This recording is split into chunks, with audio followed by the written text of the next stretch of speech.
আজ তো শ্রাবণ মাসের প্রথম সোমবার, আর প্রথম সোমবার আমি কি করলাম সেটাই তোমাদের সাথে শেয়ার করব।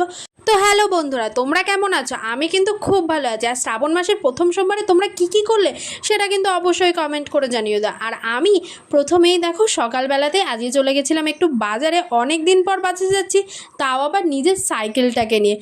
আর অনেক দিন পরে কিন্তু নিজের সাইকেলটা বার করলাম, আর সাইকেল চালিয়ে আজকে কিন্তু চলে গেছিলাম বাজারে গেছিলাম কিছু ফল আনতে।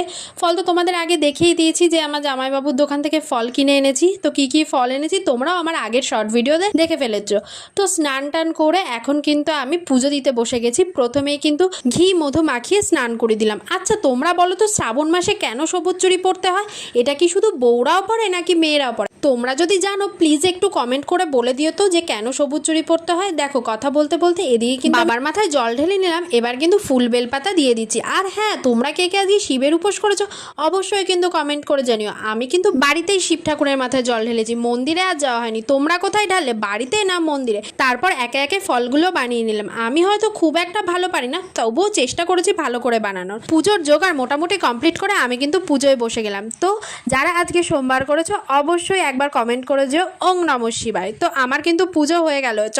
চলো এবার ঠাকুর ঘরটাকে কেমন সাজিয়েছি সেটাই তোমাদের সাথে একটু শেয়ার করে দিলাম। আর সারাদিন ধরে উপোস করে আছি বলে মা এখানে আখের গুড়ের শরবত খেয়ে নিল। এটা খেলে নাকি শরীরও ঠান্ডা থাকবে আর ভালোও লাগবে, সেটাই খেয়ে নিলাম। তারপরে চলে গেছিলাম কলা গাছের কলা পাতা কাটতে, কারণ মা বলেছে উপোস করে নাকি সেখানে ফল বা সাবু খেতে গেলে কলা পাতায় খেতে হয়।